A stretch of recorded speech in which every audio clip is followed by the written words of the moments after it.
Olá, galerinha dos primeiros anos do ensino médio, tudo bom? Nesse vídeo nós vamos abordar um dos principais assuntos do primeiro ano da disciplina de História, que é o Império Carolíngio. Para essa aula nós vamos ter como objetivos conhecer como se deu a formação do Império Carolíngio, descrever as principais características deste império, compreender como se deu a sua decadência e a formação do império seguinte, que será o Sacro Império Romano Germânico, e também compreender os motivos que levaram a conflitos entre o papado e os imperadores medievais dessa época, como também analisar a preponderância da Igreja medieval a partir do século XI, do século XII, na política, na economia, na sociedade e na cultura medieval. Bem, com a queda do Império Romano, nós vamos ter uma Europa fragmentada em diversas regiões, dominada por povos e etnias das mais distintas. Portanto, a Europa Ocidental encontrava-se nessa época reduzida a cidades destruídas, a um comércio reduzido e povoada por diferentes grupos, como os visigodos, os ostrogodos, os francos, os anglo-saxões, os burgúndios, os alamanos. A formação do Reino Franco e a primeira dinastia. A disputa entre francos, burgúndios e alamanos vai resultar num grande e forte reino, que é o Reino dos Francos.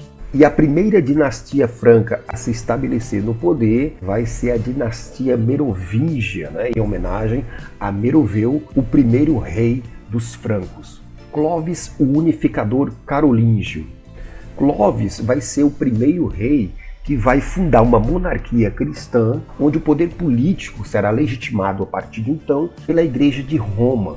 E assim ele vai assumir o papel de defensor político do credo romano. Portanto, Clovis vai ser o primeiro a unificar os francos sob uma monarquia cristã. Após a conversão de Clovis ao catolicismo, os visigodos da Península Ibérica, eles eram praticantes do cristianismo ariano e eles vão decretar a guerra a Clovis. E em 505, os francos de Clovis vão vencer os visigodos e manter os seus opositores na Península Ibérica. E assim Franco vai obter o controle de toda a Europa Ocidental, com exceção da Península Itálica. Um episódio que vai fortalecer ainda mais os vínculos entre a Igreja Católica de Roma e os francos. Vai se dar quando Carlos Martel, prefeito do Palácio Real, vai impedir o avanço dos muçulmanos na Europa, na Batalha de Poitiers. Esse episódio vai salvar a cristandade europeia de uma invasão muçulmana na região. E assim vai fortalecer ainda mais a relação entre a Igreja de Roma e o Reino dos Francos. O fim da dinastia merovingia. Aqui Pepino o Breve vai destronar o último rei merovingio. Esse governo vai ser entre o século VIII e o século IX, e ele vai ser reconhecido pelo Papa como o novo rei dos francos. Aqui nós vamos ter o fim da dinastia merovingia e o início da dinastia carolíngia. A restauração do Império Romano do Ocidente. Bem, a restauração vai ocorrer quando Carlos Magno, rei dos francos, desde 771, vence os lombardos, torna-se seu rei, sendo coroado, portanto, imperador romano pelo Papa, como símbolo da restauração do Império Romano do Ocidente, que havia desaparecido lá atrás no século V. Sobre a administração do Império Carolíngio. Foi dividida em condados, governado por líderes de confiança do imperador carolíngio. Os governados dos condados carolíngios prestavam juramento de fidelidade pessoal ao rei e recebiam terras e um cargo.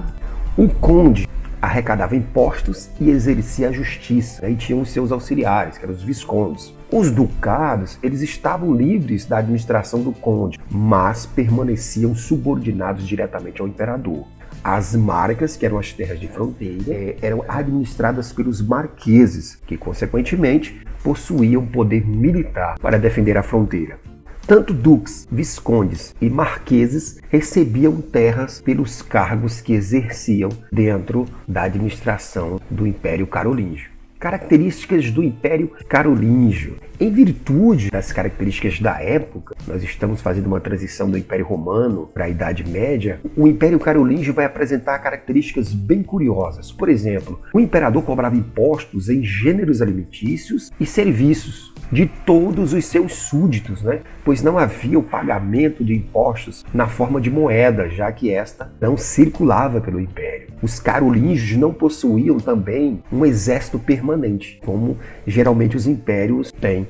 Aqui, os vassalos é que faziam a defesa militar do imperador e hospedavam seus emissários, né? Os fiscais que viajavam pelo império, administrando e fiscalizando ou cobrando impostos. Era, portanto, um império agrário que se sustentava pelo trabalho dos camponeses, submetido aos administradores carolíngios, né? Os duques, os condes e os marqueses.